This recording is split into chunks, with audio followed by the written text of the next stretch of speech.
The first time I saw a human, I thought it was broken, seriously. The thing was just sitting there. Not moving. Not even breathing properly, for Vortha's sake. Its chest barely rose and fell, like some kind of malfunctioning atmospheric processor. I mean, what kind of apex predator sits perfectly still for 47 minutes straight? My people, the Korthani, were always moving. Always scanning. Always ready. That's how you survive in civilized space, but this human? This Terra spawn? It might as well have been a decorative plant. Commander Vex, my lieutenant, Jorah, whispered through our neural link.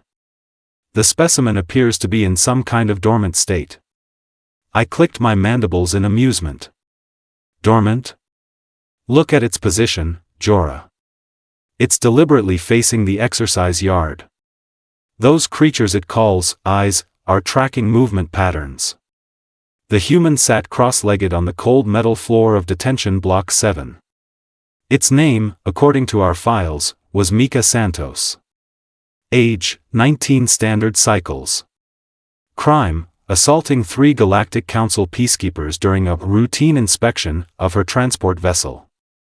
The peacekeepers had spent 6 weeks in medical regeneration. 6 weeks. From a creature that barely reached my elbow. Sir, Jorah's voice carried that particular tone that meant she was about to say something stupid. Perhaps we should test its reflexes? Standard protocol requires. Standard protocol, I interrupted, doesn't account for Deathworlders, does it? That shut her up. Everyone knew about Terra. The planet that shouldn't exist. Where the gravity tried to crush you, the atmosphere burned your lungs, and the local wildlife treated everything as either food or a threat. Most civilized species avoided that sector entirely. The few diplomatic missions sent there had returned with disturbing reports, but this little human didn't look dangerous. Hell, it looked fragile. Soft skin that would tear at the first sign of conflict. No natural armor. No claws. No venom sacs. Just sitting there like a defective surveillance drone. Commander, another voice crackled through the comm, Warden Thresh wants to see you. Something about the human. I sighed through my breathing slits. Warden Thresh was a Voltakian, one of those bloated, gas-filled species that thought size equaled authority. He'd been running this prison station for 30 cycles and had never encountered anything he couldn't intimidate into submission. On my way, I replied, but kept watching the human through the observation port. That's when I noticed something weird. The human's head had tilted slightly. Just a few degrees. But now it was facing directly toward my position behind the one-way barrier. Jorah, I said slowly. Run a scan on that observation port. Check the opacity levels. Sir. The port is rated for complete visual concealment. The human cannot possibly run the scan. 3 seconds later, Jorah's voice went up an octave. Commander, there's a microscopic flaw in the barrier coating. A tiny gap in the molecular structure. But it would require enhanced visual acuity to. The human waved, not a big gesture. Just a casual little wiggle of its fingers. Like it was greeting an old friend. My blood turned to ice crystals. Sir? Jorah squeaked. Should we inform Warden Thresh about this development? No, I said, backing away from the observation port. We're going to see him anyway. But as we walked through the corridors toward the warden's office, I couldn't shake the feeling that the human had been studying us far longer than we'd been studying it. Warden Thresh's office reeked of sulfur and overconfidence. The massive Voltakian floated behind his desk, his gas-filled body undulating with barely contained irritation. Commander Vex, his voice boomed through his translator unit. We have a problem. The human? The human. Thresh's optical sensors flared angry orange. 3 prisoners tried to establish dominance over it yesterday. Standard prison politics. Natural pecking order. I waited. Thresh liked his dramatic pauses. 2 of them are dead. The third. Thresh gestured toward a medical display. The third wishes he was dead. The display showed a Zephyrian warrior, a species bred for combat, standing nearly 3 meters tall with natural bone armor and razor-sharp claws. Or at least, it used to be a warrior. Now it was a whimpering mess of bandages and trauma responses. What did the human do? I asked, though part of me already suspected the answer wouldn't make sense. Nothing, Thresh said, and his tone suggested he was as confused as I was. According to the security footage, the human never moved. Never fought back. Never even raised its voice. Then how? The Zephyrian tried to grab it. Standard intimidation technique. The moment his claw made contact with the human's shoulder, his entire arm shattered. 17 separate fractures. The bone structure just collapsed. I felt my mandibles twitch nervously. Some kind of defensive technology? Hidden armor? We scanned it 6 times, Commander. No technology. No weapons. No enhancements. Just. Thresh paused, his gas sacs deflating slightly. Just bone and muscle and whatever passes for determination in that species. And the other 2 prisoners? One tried to strike the human in the head. His fist connected, Commander. Full force. The human didn't even blink. But the attacker's hand exploded on impact. 43 shattered bones. This was getting ridiculous. And the second one? Attempted to use a sharpened eating utensil as a weapon. Aimed for the human's back. The blade snapped on contact.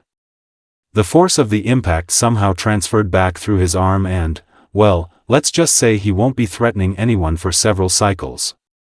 I stared at the medical reports, trying to process what I was reading. Warden, this doesn't make scientific sense. No organic being can have that level of passive defense without being evolved for survival on a planet that actively tries to kill everything on it, Thresh finished. Commander, I've run this facility for 3 decades. I've housed murderers, war criminals, and apex predators from 50 different systems. But this human, sir? This human scares me. That's when the lights went out, emergency power kicked in immediately, bathing everything in red warning light. But for those few seconds of total darkness, I heard something that made my exoskeleton feel suddenly too tight, laughter, soft, musical, human laughter echoing through the ventilation systems. Security breach in Detention Block 7, came the panicked announcement over the comm, repeat, security breach in, the voice cut off abruptly, Thresh and I exchanged looks.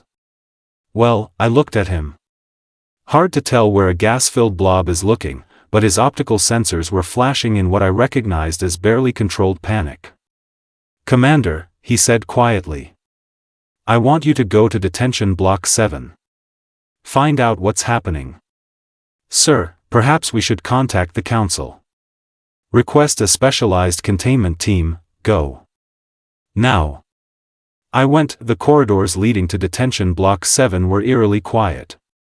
Too quiet. My footsteps echoed off the metal walls, but there were no other sounds. No prisoner conversations. No guard chatter. No mechanical humming from the life support systems, just silence, and that faint smell of ozone? No, something sharper. More metallic. That I rounded the corner to find the first body. Guard Lieutenant Krex lay crumpled against the wall, his natural armor plates scattered around him like broken pottery. His weapon was still holstered. Whatever had killed him had been fast enough that he never had time to draw it, but there were no wounds on the body. No burns. No cuts. No obvious cause of death. Jorah, I sub-vocalized into my comm, I need a medical team in Detention Block 7. Multiple casualties. Static. Jorah, respond. More static. That I was on my own. The detention level was a maze of interconnected corridors and cell blocks, designed to prevent prisoner movement and contain riots. But as I moved deeper into the complex, I started to realize that something fundamental had changed about the architecture. The doors were all open, every single cell door stood wide, revealing empty chambers. 43 of the galaxy's most dangerous criminals, just gone. But there were no signs of struggle. No blast marks on the walls. No indication of a mass breakout. It was like the prisoners had simply decided to leave, and then I found the central security station. 6 guards. All dead. All arranged in neat rows against the far wall, hands folded across their chests like they were taking a nap. But their eyes were still open, staring at nothing with expressions of absolute terror. The security monitors were still functional, cycling through camera feeds from across the detention block. Empty corridors. Empty cells. Empty guard stations, all except one. Cell 247B, Mika Santos's cell. She was still sitting exactly where I'd left her. Same position. Same relaxed posture. Same eerily calm expression, but now she wasn't alone. Standing in a perfect circle around her were the 43 escaped prisoners. Every single one of them. The Zephyrian warriors. The Helios assassins. The Korgan berserkers. All of them just standing there. Motionless.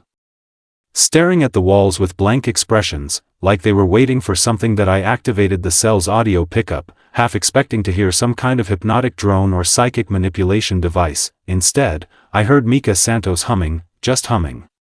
A simple, repetitive melody that seemed vaguely familiar. Almost comforting.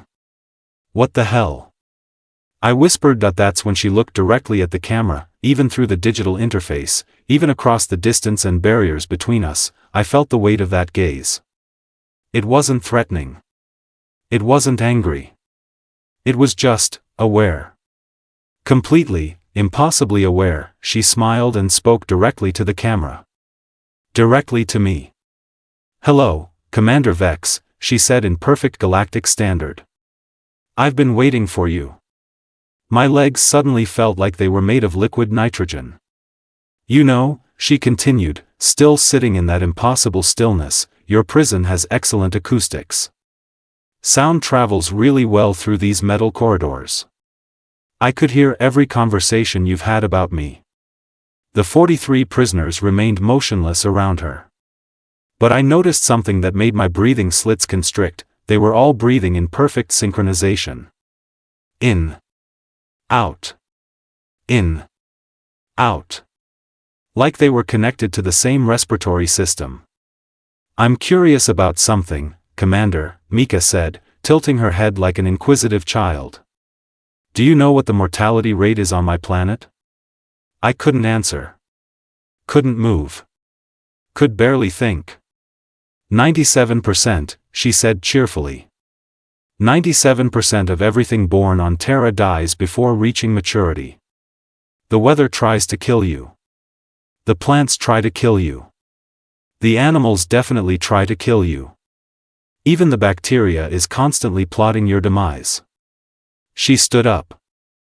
The movement was so smooth, so fluid, that it looked like she was rising through water instead of moving through air. "But here's the thing about survival rates that low," she continued, walking slowly toward the camera. "The 3% that make it? We're not normal anymore. We can't be. Evolution doesn't allow for normal when normal equals dead." The prisoners around her moved aside as she approached, still maintaining that eerie synchronization. Like they were parts of some larger organism responding to her will. "So when you put a human in a cage and expect us to behave like civilized prey?" She stopped directly in front of the camera, her face filling the entire monitor. "Well, that's when you find out why the rest of the galaxy calls our little blue planet a Deathworld." She reached toward the camera, the feed went dead, every screen in the security station flickered and died. The lights failed. Even my personal comm unit shut down, and in that sudden, absolute darkness, I heard footsteps, slow. Deliberate. Coming closer, human footsteps. The emergency lighting flickered back on just as Mika Santos rounded the corner. She wasn't running. Wasn't hurrying. Just walking at that same measured pace, like she was taking a casual stroll through a shopping district instead of stalking through a maximum security prison. Behind her, in single file, came the 43 prisoners. Still moving in perfect coordination. Still breathing in unison. The sight was so fundamentally wrong that my brain kept trying to reject what my optical sensors were telling me. "Commander Vex," Mika said pleasantly, stopping about 10 meters away. "You look upset. Are you feeling all right?" I finally found my voice. What did you do to them?" She glanced back at the line of prisoners with genuine curiosity. "Do to them? Oh, you mean why they're acting like this?" She shrugged. "I asked them nicely." "You asked them?" "Well, okay, maybe 'asked' isn't the right word." She tapped her chin thoughtfully. "See, humans have this thing called pattern recognition. We're really, really good at finding connections that other species miss. It's a survival trait." The nearest prisoner, a massive Korgan berserker named Throat Ripper, stood perfectly still while Mika reached up and patted him on what passed for his shoulder. The berserker, who had killed 17 guards during his capture, just stood there and accepted the contact like a domesticated pet.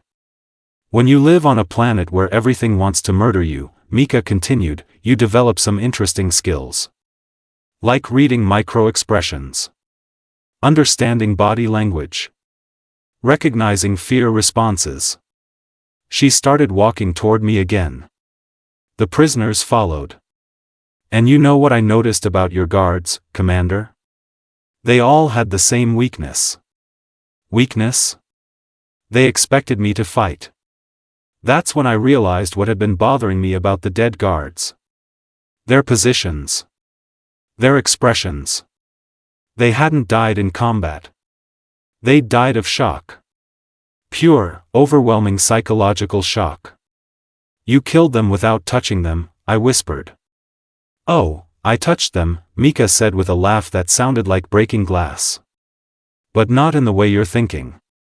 She stopped directly in front of me. Up close, I could see details that the security cameras had missed. Her pupils were slightly dilated. Her heart rate, visible in the pulse at her throat, was completely normal. Most disturbing of all, she was still humming that same simple melody. "See, Commander, your species evolved on nice, stable worlds. Predictable gravity. Reasonable weather. Sensible predators that follow logical hunting patterns. You never had to develop certain adaptations." "What kind of adaptations?" Instead of answering, she reached out and touched my arm, just touched it. Her fingertips against my exoskeleton, the sensation was like being struck by lightning. Not painful, exactly, but overwhelming. Suddenly, I could feel my own heartbeat thundering in my chest. Could hear the sound of my breathing amplified to deafening levels. Could sense every tiny vibration in the station's hull as if the metal was screaming, and underneath it all, I could feel something else. Something vast and patient and utterly alien, the weight of 10 billion years of evolution. The accumulated experience of a species that had clawed its way to sentience on a world that killed everything. The genetic memory of creatures that had survived ice ages and mass extinctions and planetary catastrophes that would have wiped out entire galactic civilizations, all of that. Compressed into the simple touch of a 19-year-old girl's fingertips that I yanked my arm away, gasping. "That's how I killed your guards," Mika explained calmly. "Humans call it presence. On Terra, we use it to intimidate predators. Turns out it works even better on species that never had to evolve psychological defenses. That's impossible. You can't kill someone by touching them." "Can't I?"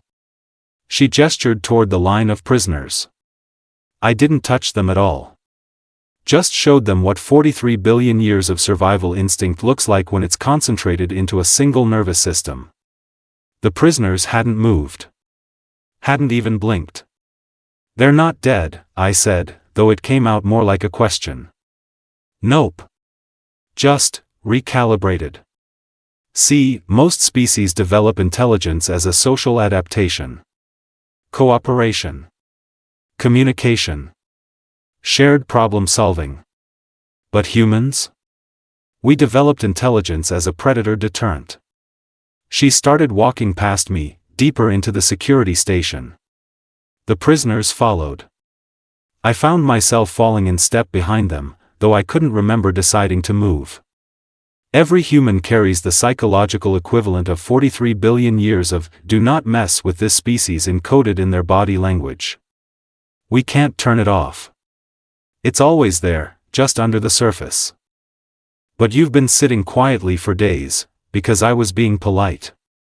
She laughed again, and the sound made the metal walls vibrate.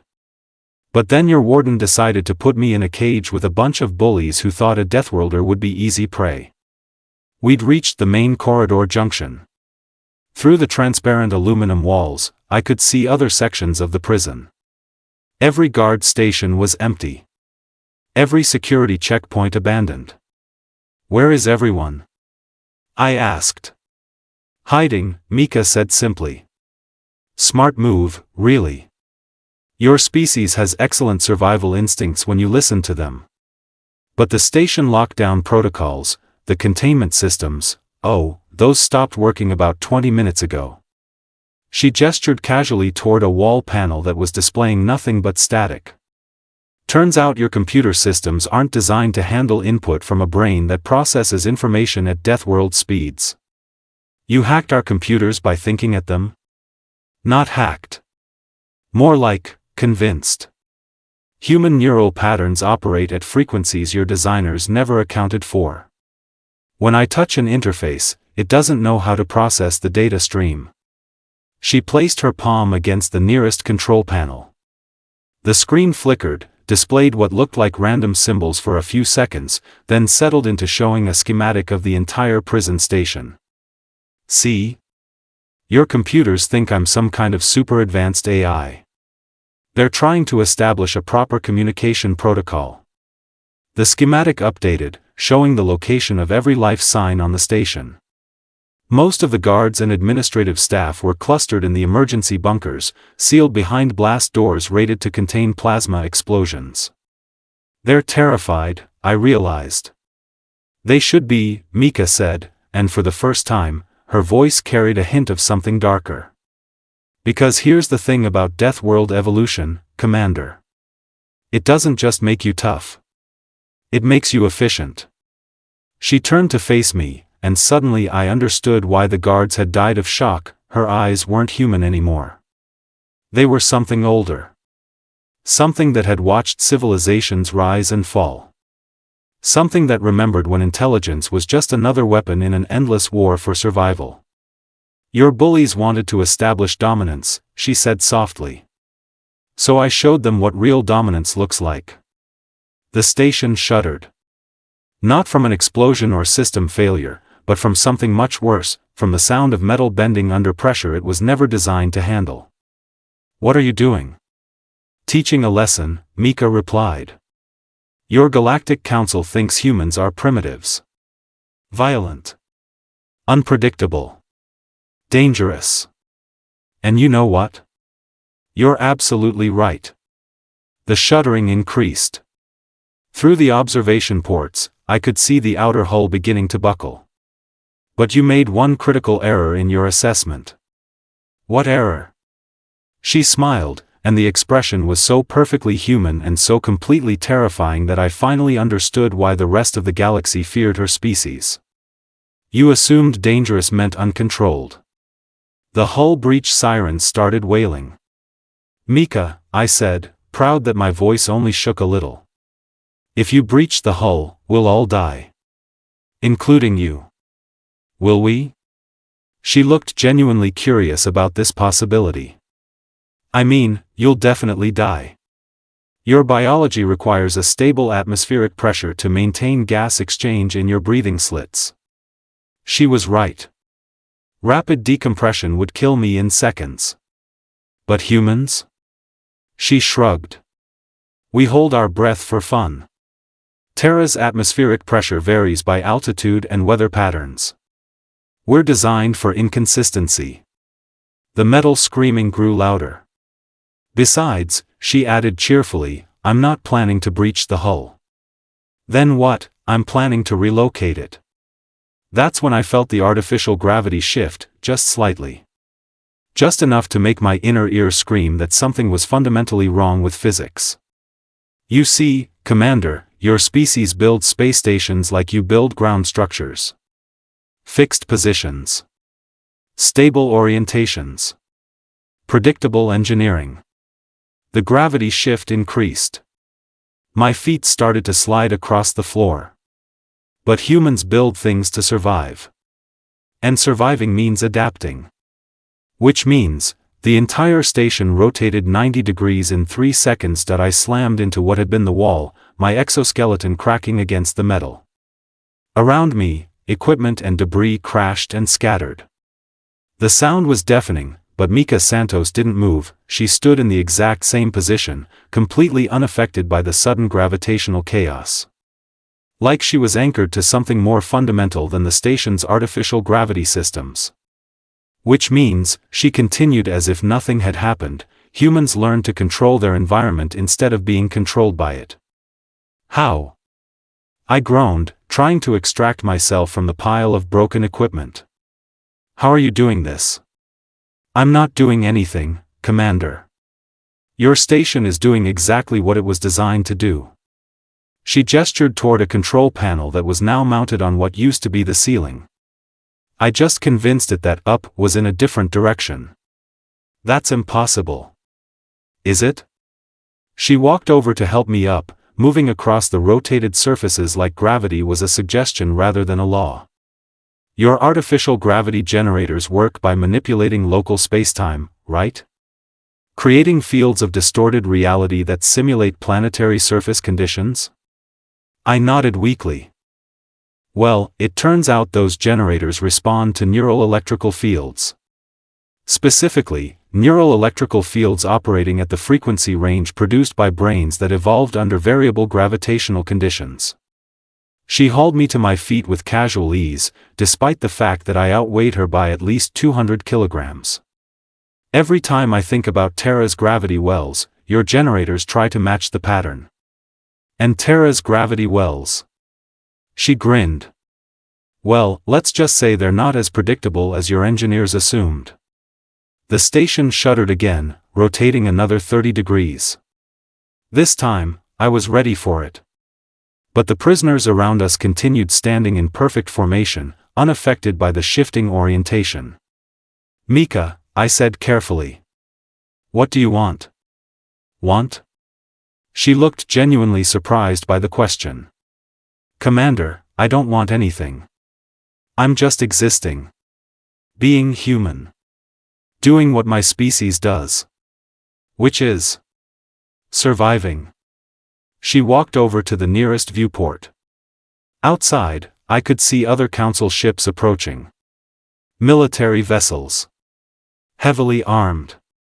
Moving in standard containment formation. Oh good, she said brightly. More friends. Those are military ships, Mika. They're not here to negotiate. I know. She pressed her palm against the viewport, and I watched the transparent aluminum begin to spiderweb with microscopic fractures. They're here to solve a problem. What problem? She turned back to me, and that terrible, ancient awareness was back in her eyes. The problem of what happens when a Deathworld species decides it's tired of being polite. The military ships opened fire, plasma bolts and kinetic rounds hammered the station's shields, but instead of weakening our defenses, the impact seemed to be absorbed and redirected. The station's hull began to glow with accumulated energy. Your weapons systems are impressive, Mika observed. Very efficient energy transfer. Minimal waste heat. How do you know about our weapons systems? I've been listening to your ship-to-ship communications for the past hour. Did you know your military frequencies operate in the same range as human brainwaves? It's like you're broadcasting directly into my head. The attacking ship suddenly stopped firing. Through the viewport, I could see their running lights flickering erratically. Their formation was breaking apart. Several ships were drifting out of control. What did you do? I said hello, Mika replied. Turns out your shipboard AIs really don't like talking to Deathworld neural patterns. Something about too much data in too many parallel streams. She was talking to their computers. Directly. Through their own communication networks. This is insane, I muttered. This is Tuesday, she corrected. On Terra, we call this a normal interaction with technology. Our machines have to be robust enough to handle human operators. Yours don't. The lead military ship was now tumbling slowly through space, its hull venting atmosphere from multiple breaches. You're killing them. Nope. Mika said cheerfully. I'm just being myself. If their technology can't handle contact with a human nervous system, that's a design flaw, not an attack. She walked back toward the center of the security station, her entourage of prisoners following in perfect formation. Here's what's going to happen, Commander Vex, she said, settling back into that cross-legged sitting position. You're going to contact your Galactic Council. You're going to tell them that humanity is formally requesting recognition as a sovereign species. The Council will do exactly what I tell them to do, she interrupted. Because the alternative is having this conversation repeated on every Council world, with every Council fleet, until your entire civilization understands the same lesson your bullies learned. What lesson? That Deathworlders don't fight fair. The prisoners around her suddenly collapsed. All of them. Simultaneously. Like puppets with severed strings, but they were still breathing. Still alive. Just unconscious. Were they? I swallowed hard. Were they under your control this entire time? Control is such an ugly word, Mika said. I prefer temporary consensus. See, most sapient species develop individual consciousness first, then learn to cooperate. But humans? We developed pack consciousness first. Individual awareness came later. She gestured toward the unconscious prisoners. When I want to, I can still access that older neural architecture. The part of human evolution that treated the tribe as a single organism. It's very useful for establishing social hierarchies. You mean you can just take control of anyone? Anyone whose species hasn't evolved defenses against psychic predation, sure. She shrugged like this was the most normal thing in the galaxy. Most civilized races never had to deal with mental parasites or hive mind competitors. You never developed the psychological firewalls. That's a war crime. According to whose laws? Mika asked, tilting her head. The council laws that were written by species who never had to fight for survival? The same laws that classify my planet as a restricted death zone and my people as potentially hazardous wildlife? She had a point. A terrifying, galaxy-shaking point.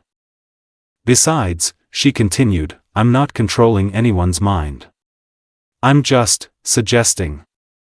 Providing a stronger pattern for their neural networks to follow.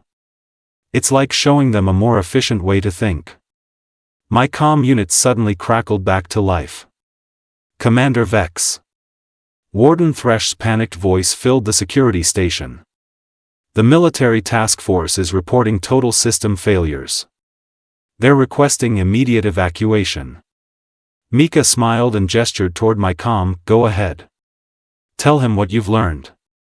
I stared at her. This small, soft creature that had somehow taken control of an entire military operation without firing a shot. Without even raising her voice. Warden, I said slowly. I recommend we contact the council immediately. Open diplomatic channels. Diplomatic channels? Commander, we're dealing with a security breach. No, sir, I replied, still looking at Mika's calm, patient expression. We're dealing with first contact. First contact? It's just one human. Mika leaned closer to my comm unit. Warden Thresh, she said in that same pleasant, conversational tone. This is Mika Santos. I'd like to arrange a meeting with the Galactic Council's diplomatic corps. Silence. Warden. How do you know my name? I know everyone's name, Warden. Human memory works differently than yours. We don't forget things. Ever. It's another survival trait.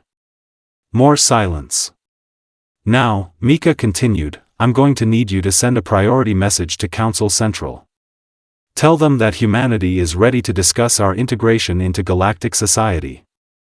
And if the Council refuses? Mika's smile widened, and suddenly the temperature in the security station seemed to drop several degrees. Then I guess they'll find out why evolution on Terra produced a species that treats the impossible as a minor inconvenience. She stood up and walked toward the viewport again. Outside, the military ships were retreating, their systems too damaged to continue the engagement.